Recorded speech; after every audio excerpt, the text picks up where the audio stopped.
Happy Friday. It is 5 o'clock somewhere, and today we have a whole lot to unpack. I'm still drinking Black Girl Magic. That's the wine by the McBride sisters. Don't forget to grab your bottle at Target. Today, I'm going to need more than one glass. But first, we salute African Americans who've made significant contributions to our American history. I'm sure you've all heard of or watched the movie The Red Tails. Well, today we recognize the legacy of the Black Army Air Corps Squadron, the mighty Tuskegee Airmen. The legendary pilots were the first all-African American flying unit in the U.S. military. Altogether, there were 992 pilots that flew 1,578 missions and 15,533 sorties. They would destroy 261 enemy aircraft and be awarded with more than 850 medals. Thank you to the Tuskegee Airmen for paving the way for us. We salute your contributions to Black and American history. I don't have a typical guest today. Today, I'm excited to have a co-host. And Quincy is the co-host of the talk show, Talk to Q Radio. Be sure to follow him on IG. Q and I will explore some hot topics and questions about being single, both from a man and a woman's perspective and from different age groups as well. Grab your girlfriends, grab your bottle of wine, a drink, a shot, whatever it is you need to get through this single special. We'll be right back.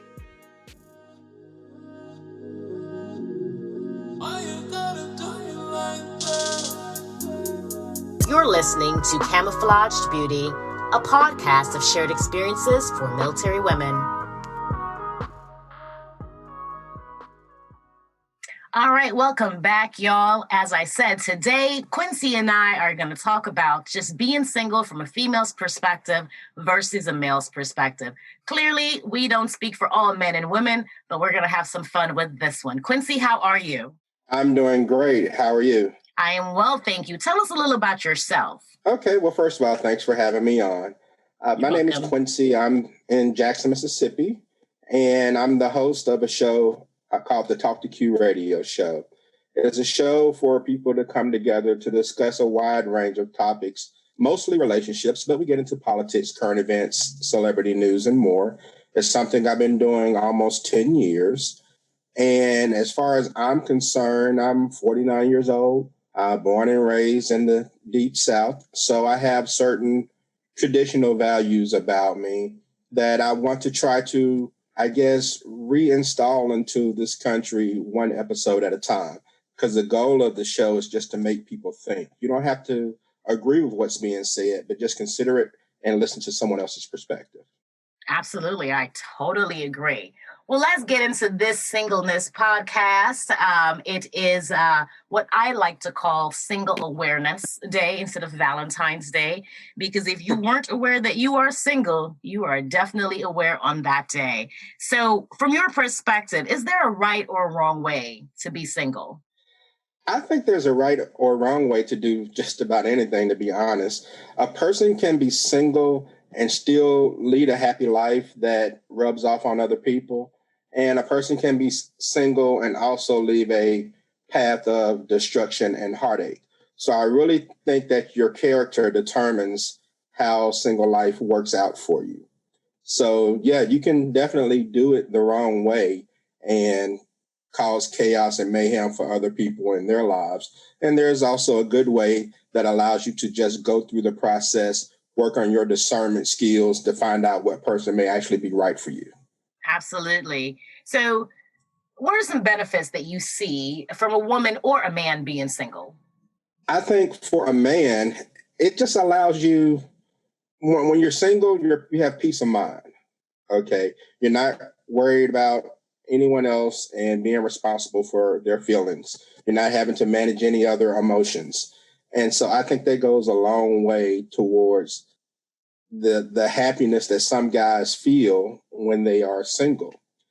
As for a woman, I'm unsure of what being single feels to them. I know that for a lot of women, it may, prevent a lot of headaches because there's some guys who are just, walking headaches coming in and out of their life. So I think there's a certain peace of mind that comes with them as well. Absolutely. So from a woman's perspective, if I can speak for them, single is a double-edged sword, right? So sometimes it's great. There's no headache from dealing with the drama that could come with some men, but it can get pretty lonely at times too, because society tries to tell us that if you're single, especially at a certain age, it's a problem. And so there's a 11-year age gap between you and I. But that doesn't mean that we experience it differently necessarily. It's like, hey, I'm a woman and I'm single. That should be okay. But after a while, even meeting men will say, well, why are you single? What's wrong with you? So what's your take on that? There are a lot of guys that I know that think that if a woman, especially if she's attractive, if she's single and she's been single for a while, especially, then they do think that something's wrong, that there's a screw loose somewhere, some kind of emotional baggage or something of that nature. And I know that's unfair. But I do think that you can be single for too long. I do think that if you go a long time without learning how to be with someone, you almost have to teach yourself over again on how to do it. You're not going to know how to interact. You're not going to understand the consistency that may be required as far as being in a relationship. You kind of want to do things on your own time and be in a relationship when it's convenient.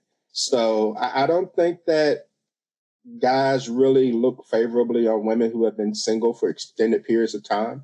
And I'm not saying that is fair, but there are some things that come with it that gives a man pause when he does come across that.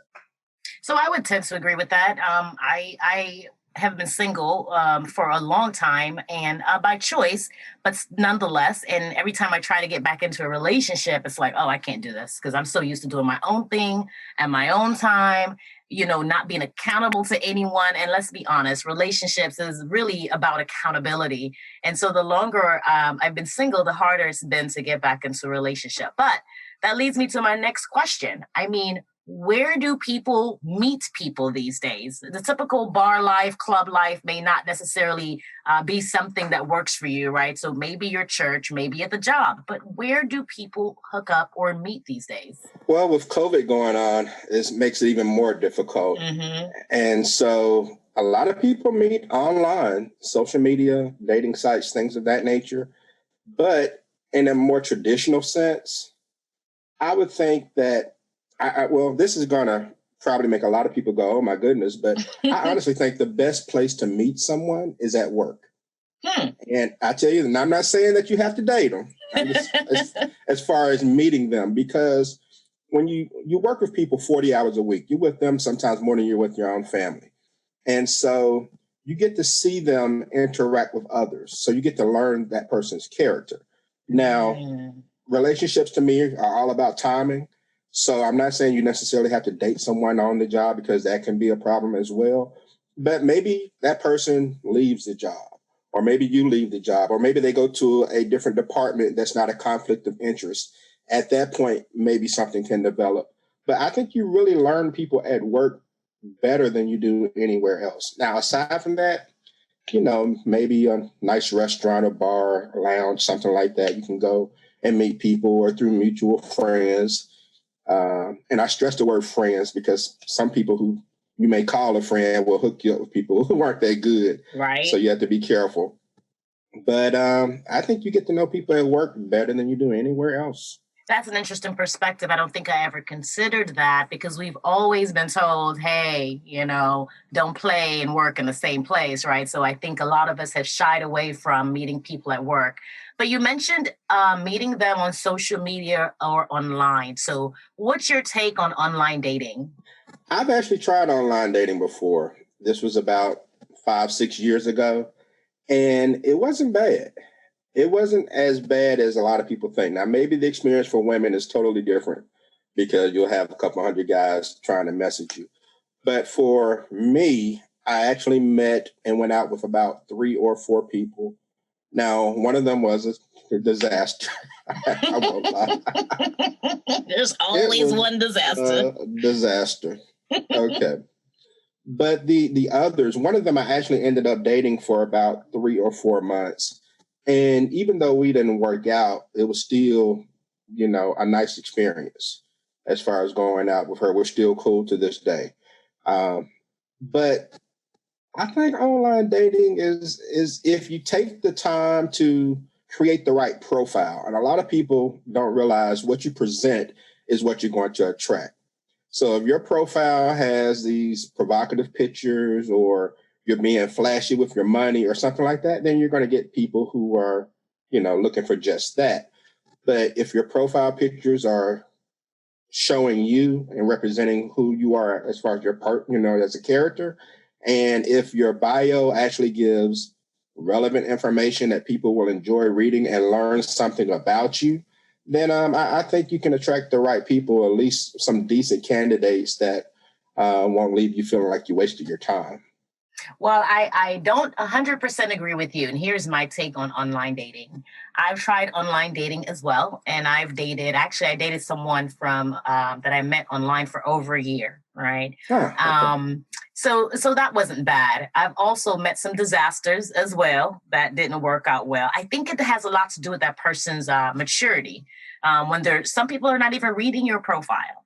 And then that leads Correct. Me to the next point. It's 2021. Everybody is fine.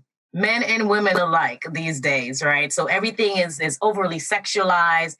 Everybody is glamorous on social media.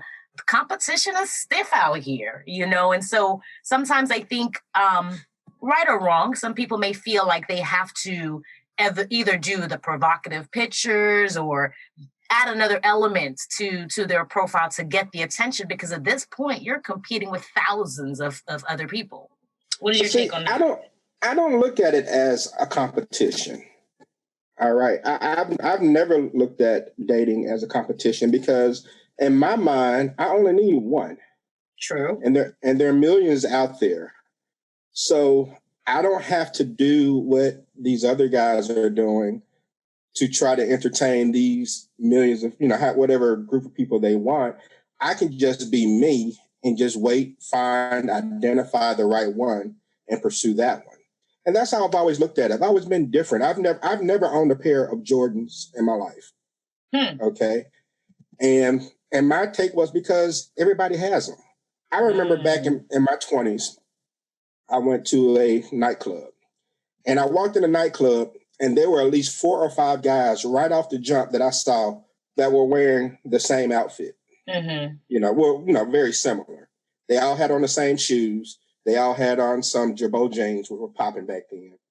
And I was like, it's almost like walking into a family reunion when everybody's wearing the same T-shirt. I didn't want to be. I call people who do those type of things. If you're buying the Jordans that everybody has, if you're putting on the big eyelashes and, drawing on the eyebrows and stuff that a lot of women do, you're essentially a clone. So by making yourself a clone, you're pretty much entering into this competition that you're talking about, right? Because now you've made yourself look like everybody else. So yeah, there is going to be more competition because you got people choosing from 100,000 people who look exactly the same. Mm-hmm. Whereas someone who has their own style, their own independence about them is going to separate themselves and then find a different dating pool altogether. So people can look at it as being competitive as they want. I've never looked at a man as my competition because I know who I am and I know what I want.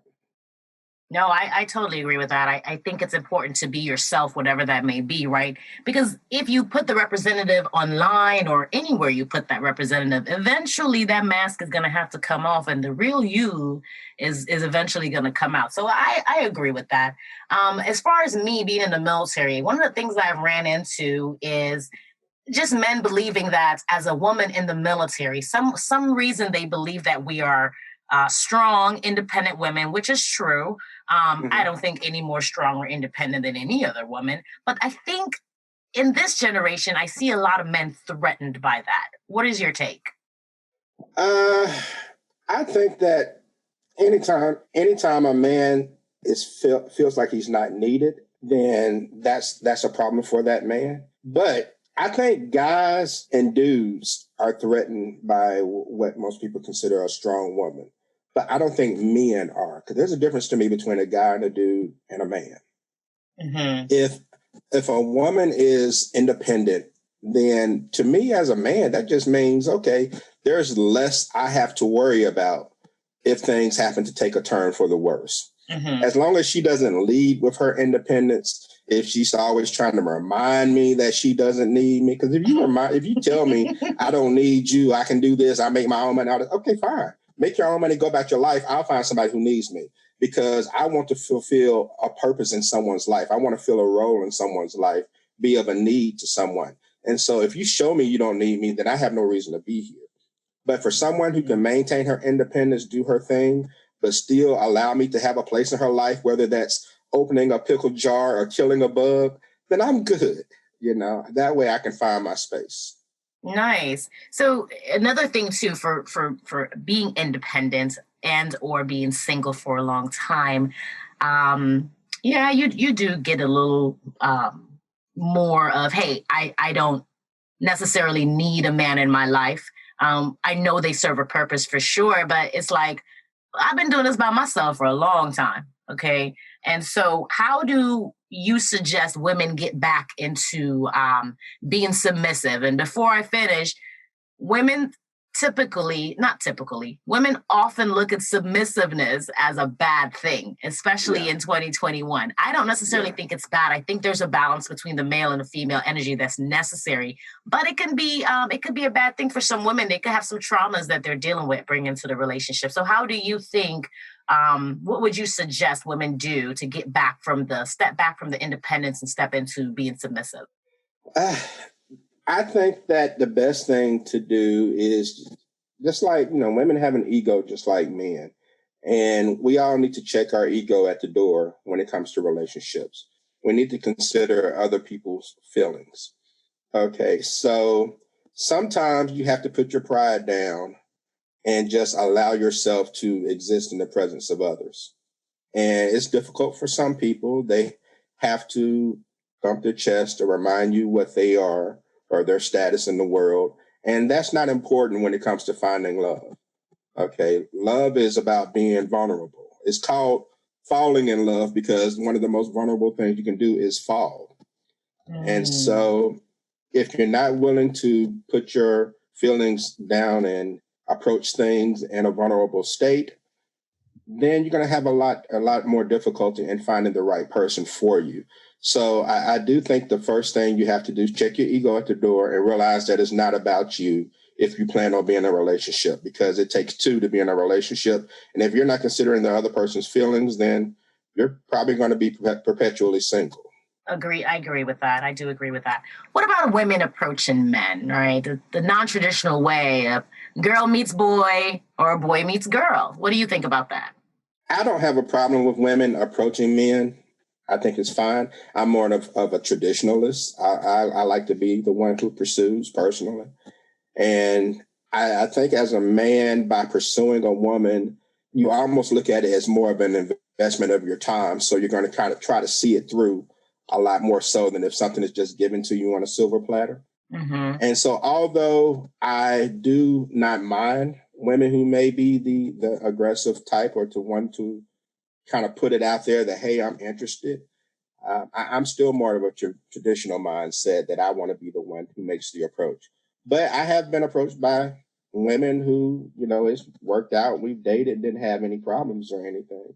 So I think it's fine, especially these days where it's just so much going on and it's hard to find someone that you think may be right for you. So if you see something that you want, it's perfectly fine to try to get their attention. What about the 80-20 rule, right? So sometimes, especially now, going back to what I said earlier, we're focusing on a lot of superficial things. How much money do you make? What do you really look like? Now, those things should not be important in the quest to find love. But unfortunately, these things are being focused on as well. What do you think about that? As far as 80% of what you need and 20% of what you want, or you say 80-20? Okay. I think that for women, height and finances may be important, whereas for men, looks and weight may be important to them. And superficial desires are important. A lot of people don't think that, but they are important, especially for men. women can overlook some things if they really like a man, but men need to be attracted and most physically attracted to women in most cases. And there's nothing wrong with that. People want to make you feel badly for that. Now, it does limit your dating pool if you have crazy restrictions, like, he has to be this tall or she has to have a booty this big. I mean, but we all want what we want. And it's not often we get exactly what we want, but there's nothing wrong with seeking it. Dating is almost like car shopping. We all want that super expensive ride that makes everyone do a double take, but we usually end up with a Toyota Camry. I mean, it still looks good. It's simple and it's easy to maintain. It's sensible, but it's nothing wrong with wanting what you want if there's a certain look or style that you're going for. But you have to understand what comes with it sometimes.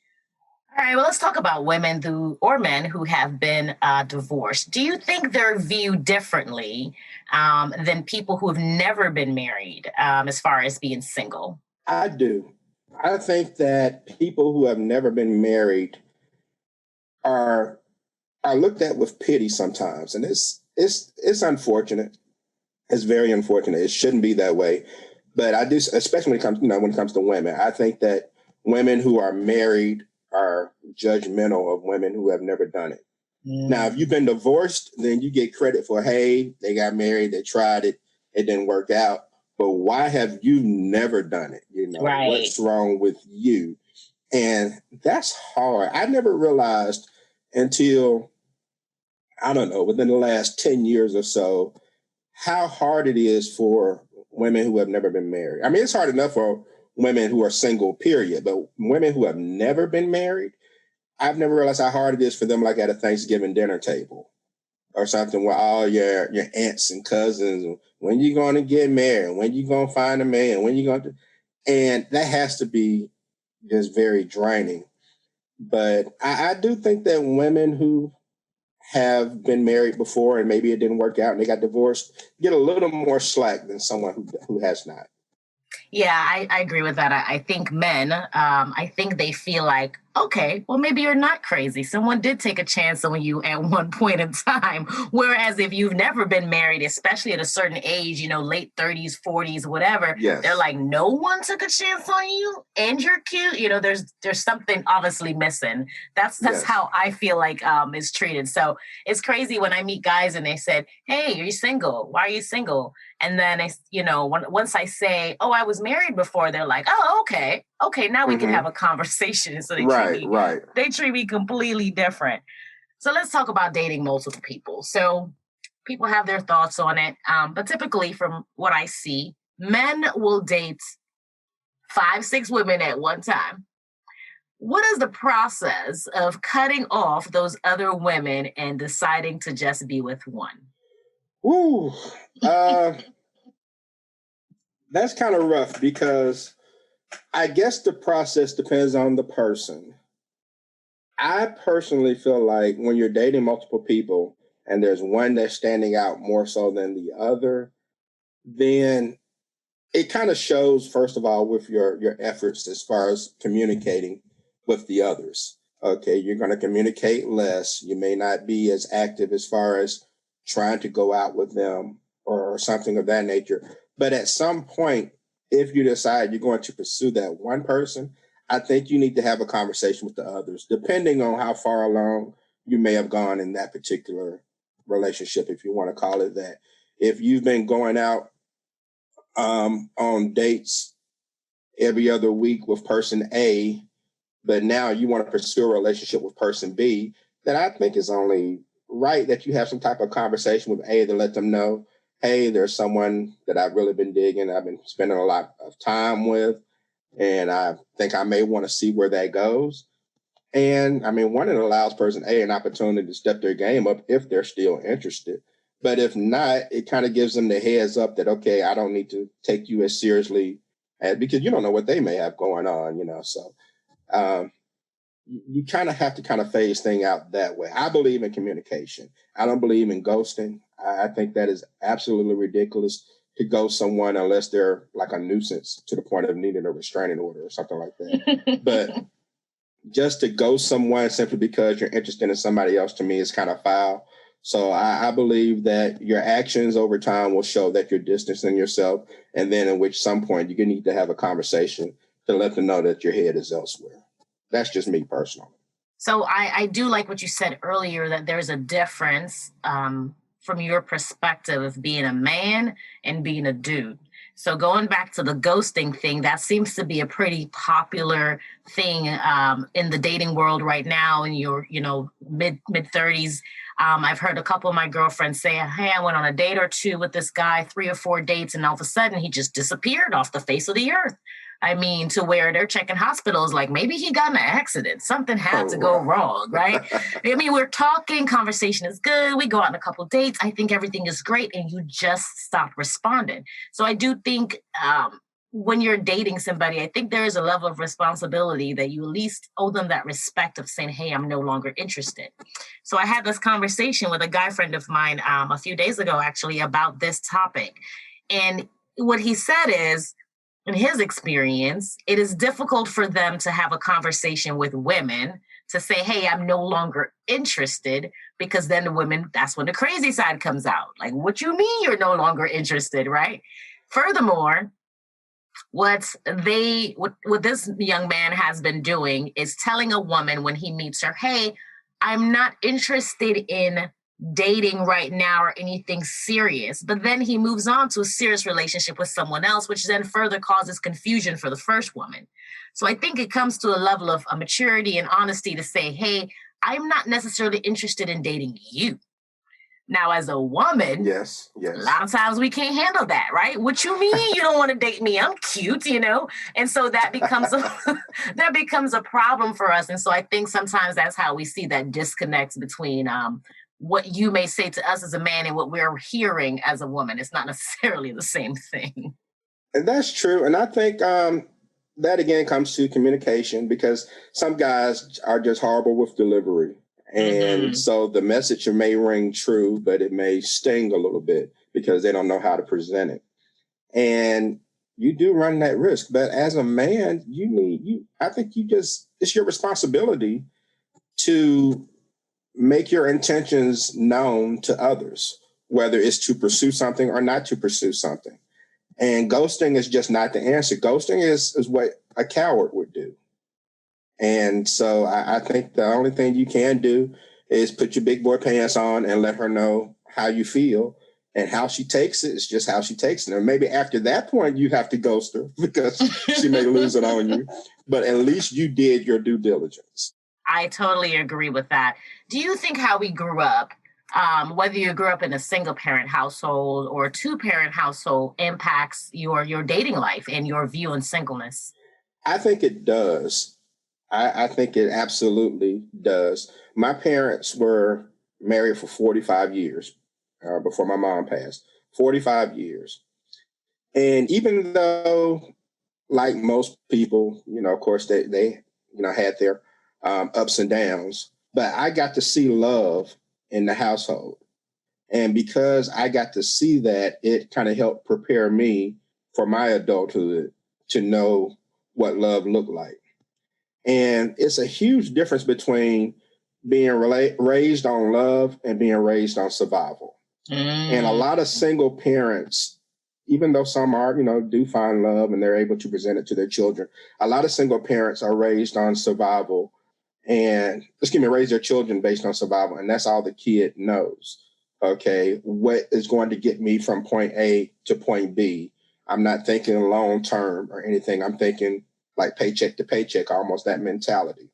And because of that, they're unable to sustain anything, when it comes to a relationship. Because if they get involved with someone, it may be out to feel a necessity at that time. Once that need has been met, then they're ready to move on to whatever's next. Because again, it's about survival. It's about the next thing, that next paycheck, so to speak. So I absolutely think that even though it doesn't guarantee anything by growing up in a 2-parent household, I think if you grow up in a 2-parent household and you actually see love on display, then when you grow up, you'll learn how to give it yourself. I do agree with that. I grew up in a single parent household for some time before my mom remarried. And as a teenager, I think, just in the dating world or starting to date then, I think that's where I learned a lot of things about relationship, I would say. And I do think it's a sense of survival, right? It's like, okay, I'll date you because you're cute or it's convenient, but I didn't necessarily have the greatest example of the balance between that male and female energy and how it should work. And so I grew up with a super independent mom, shout out mom, wherever you are right now.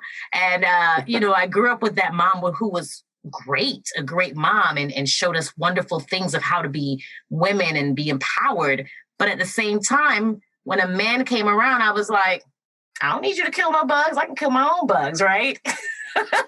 and then when my stepdad came around, he had to essentially break down some of those barriers for her. Like, I know you can kill the bug, but I'm here now. Let me kill the bug. And so I was able to see that, but I think I kind of saw that late too. So I'm still like, I'm going to let you kill this bug. I remind you, like, I'm going to let you kill this bug because you're here, but I just want you to know I can kill my own bug. I don't necessarily need you to do it. So I do think how you grew up absolutely impacts your relationships and how you date going forward. I think it does because, like, if I can add, and we see it in the animal kingdom with how maybe a lioness would teach her cub how to hunt. And so he or she grows up and learn how to hunt. So what we see our parents doing is usually how kind of like building the mold for us and our adulthood. So if you see your parents love, then you're going to try to grow up and learn how to love. But if you see them, going, a different dude in the house every week or a different woman in the house every week, then that kind of sets the pattern for you as far as what you are going to do in the future. And it doesn't mean that's always the case, but more than likely that will be the case. I agree with that. Now let's talk cheating. I think people cheat for numerous reasons, but from your perspective as a man, maybe not now because you're older and more mature, but when you're younger, why do you think, why is it so important for people to cheat? I've never really considered it important, but I guess it may be for some. But there are guys who it's a status of as far as how many women they can get. Because if a man is just going from woman to woman to woman, then a lot of guys are going to uplift them for that. Mm. And it may be something that a lot of people think should only happen in your 20s, but they're 30, 40, 50 something year old guys who still have that fraternity of men who uplift them for being a player, so to speak. And it's very immature, but it's real. And so there are some guys who feel as if they have to maintain this stable, so to speak, in order to look a certain way. And without that, they've somehow lost some form of manhood in their mind, this imaginary form of what makes them a man. And so it's definitely a maturity thing. It's definitely based on how you're raised as well.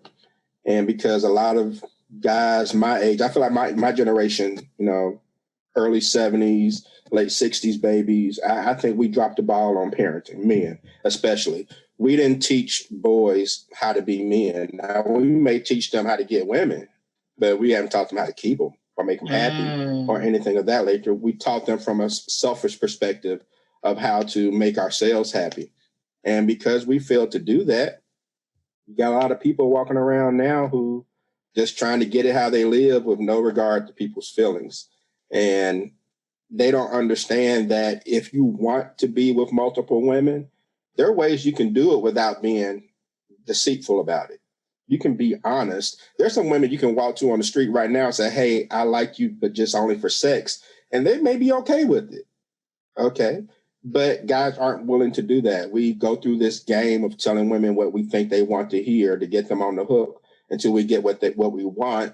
And then we have that safety of, okay, this is my consistent one right here. Mm-hmm. So let me go out and get some others that I want and try to keep this one on the hook instead of just being honest and saying, look, this ain't going to work. I need to move on and then go find the next one. So I do know some men who are balancing a couple different women, and the women all know. So I think that's a different a different conversation. They're all adults, they're all agreeing parties, and hey, that works for them. But as far as cheating, when I talk to men, the feedback I usually get is, actually, I had a friend of mine compare it to Jordans. He's like, I got every pair of Jordans ever made, and I love them all. But when a new one hits the market, I gotta have that one too. And I hate that it's relationship with a woman, whatever the status of that relationship, is really diminished to comparing it to your shoes. But this person, I will say, treats the woman with the basic level of respect, right? He's not, beating her or calling out her name or anything like that. But I do think it's a disrespectful thing to have numerous women just kind of hanging out in the corner, holding on to the idea that they believe something more could happen, and you never really give them that opportunity. Yeah, and some guys aren't really presented that. They don't hear it from that perspective, and they need to. And of course, it's better if it comes from other men. Mm-hmm. But I don't think there's anything wrong with maybe people trying to find a way to present the feelings of women to these guys to help them understand. It's not going to fix all of them. Not all of them are going to care, because again, it comes back to character. But it could help some.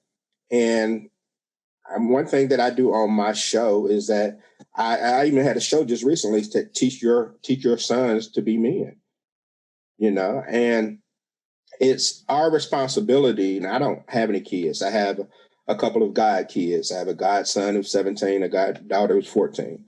And I've taught my godson a lot of things as far as, I want him to have fun, experience dating and, all that good stuff.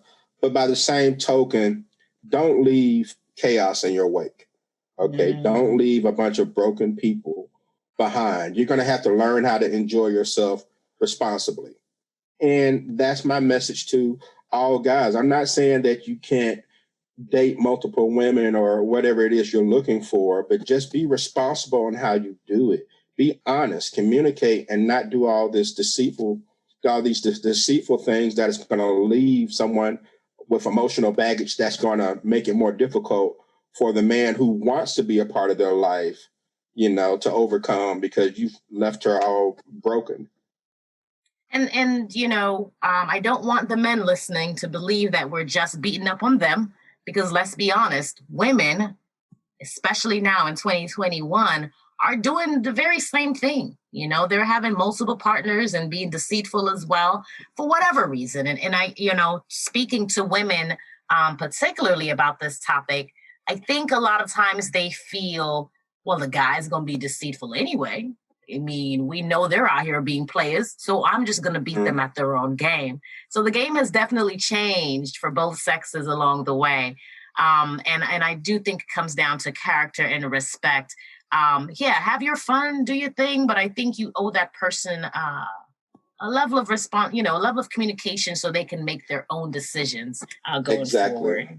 And not take that power away from them. And, and just one last thing on this. Social media, as well as, media in general, TV and stuff of society, has made us think that next great thing is just one click away. Mm-hmm. Like this, Megan Thee Stallion lookalike is just one DM away from being mine. And everything is we're in this microwave society. Everything happens so quickly now that we feel like we can just go from person to person to person, where in reality we can't, or we can't without consequences, so to speak.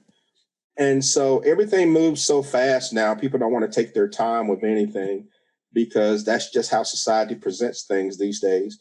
So we don't feel like we need to be tethered to one where we can have many. True. And then in the woman's perspective, we're out here deciding, oh my God, so Is Megan Thee Stallion, who I love Megan, by the way, but is Megan Thee Stallion what I need to look like or be like? You know, women are getting constant body work and all these different things to continue to keep up with what society or the latest music video tells us that is attractive, you know, and it's a lot of pressure for people. What I also notice in cheating, you shouldn't be cheating when you're married anyway, or you shouldn't be cheating when you're in a relationship of any kind. But if cheating occurs and the man cheats, it's like, okay, you cheated. There's some mourning period. I'm probably going to throw you out the house. We're going to get back together in 2 weeks or a month, and then we're going to be fine. However, if that woman cheats on that man, it is a wrap. That man does not forgive that. He cannot let go of that image. Why is that? I honestly can't really just tell you why. Maybe it's an ego thing that we envision some other man being with our woman and doing the things that we do. But I honestly feel like that's the way it should be. I think if women did that, then a lot of men would think twice about cheating, because every man feels like they have a get out of jail free card. And so you'll push the envelope, and if you happen to get caught, then you're going to be in the doghouse for a couple of weeks. But in our minds, we're thinking she's not going anywhere. I'll let this be my one freebie, and we'll move on from there. But if we didn't have that notion about ourselves, I think things would be a little different. And so as a man, why we feel that way? Like me personally, I would not want to think about my woman with someone else, because we as men feel like we cheat for physical reasons, whereas we think that women cheat for emotional reasons. So if she cheats, then it's more to it. She's really into whoever it is. And so I think that in a lot of cases, guys get in their own head about those type of things. But again, that's the way I feel like it should be. If you tell someone, if you cheat on me, I'm out, then that's the way it should be. And if you're giving second chances, then that's why it's called a chance. No, I totally agree with that. Contrary to popular belief, when a man cheats, it sticks in our head as well. Now we have to envision that man with another woman. And I don't know exactly what you guys envision, but it is a painful experience for sure. We envision the worst. We do too. We do too. And and then we're crying and we're super emotional. We're calling out our girlfriends, and our girlfriends are typically giving us bad advice over this bottle of wine. It never ends well. That, unfortunately, that stains you, and it stays with you for a very long time. And even when we do decide to take them back, if we decide to take them back, the thought never really leaves and never really goes away. So I'm not suggesting that women go out here and cheat on men. That's not what I'm suggesting. However, I think you should stick to what you say. If this person disrespects you by cheating on you and you told them you're not taking them back, do not take them back. There is someone else out here. And that goes for men as well, too. And if you decide you want to cheat, then, maybe you shouldn't be in a relationship at all. That's just my 2 cents. All right, Quincy, it was great talking to you today. Do you have any last words for our listeners? Well, it has been a pleasure to be here. I've had a lot of fun in joining this discussion with you. And I would love to have you join my show someday. And Absolutely. as far as any last words, I think the key here is, a few things. Communication is important. To all the men out there, don't be afraid of her response. Okay. Just be mindful that if you have to tell someone something that may be unfortunate, you're not feeling them, or you've chosen to go elsewhere, or whatever it is, give her the power to make a choice. Okay, don't take her choice away from her. So I will say that for guys. My message to women is, don't make things a competition. Okay, do you be yourself? Because when you mentioned earlier about Meg Thee Stallion and how a lot of people feel like, all right, do I need to look like this in order to get attention. Looking like Meg will get you attention. But again, it's that guys and dudes type of attention, not from necessarily me. Well, men, we're going to look. Don't get me wrong, we'll look. But the purpose you may fulfill in someone's life will be different based on if it's a guy or if it's a man. As a man, I may look at Meg Thee Stallion and be attractive, but I'm like, okay, well, let's think of all the things that comes with that. There are going to be tons of guys coming at her, or she's going to require this much upkeep or maintenance or whatever the situation may be. I'm going to look at her differently than I will someone who's just going about their normal life and not feeling like they have to go out and spend tons of money to look like someone else. I mean, think about it. Tons of money to look like someone else. So I don't deal with clones personally. So you have to think about the type of attention that you want. Do you want attention from guys and dudes? Then by all means, have your hot girl summer. Do your thing. And those are the type of people, those temporary people will come in and out of your life until you decide to go another route. But if you just want to live your life and be you, and it doesn't mean you can't have some of the things these people have, but just be mindful of what you do, how you do, and how you present yourself, then you're going to attract more long-term candidates as far as finding a man as opposed to a guy or a dude. I can't stress that enough. You have to know the difference. All attention is not good attention. Okay? That's just what it is. All attention is not good attention. So if you just want to be seen, do your thing, be Meg. But if you want to have something meaningful and a person in your life who may fill a role or a purpose, then just be yourself, do your own thing, have your own style, and carry yourself accordingly. Quincy, thank you so much for joining us today. I hope everyone listening enjoyed something about our single special, the female versus the male perspective. Personally, people ask me why I'm single because I'm attractive, I think, intelligent, and creative. My response is that I'm overqualified. As you guys celebrate Single Awareness Day and Valentine's Day, whatever you may call it, just remember to love yourself first, because that's exactly who you're going to spend the rest of your life with. That's it for me, y'all. Thank you so much for listening. Don't forget to subscribe, like, and share. You can find us on the book, IG, or Twitter. Email us your stories to camobeautystories@gmail.com. That's it for me, y'all. Until next time, be kind to your body, soul, and mind.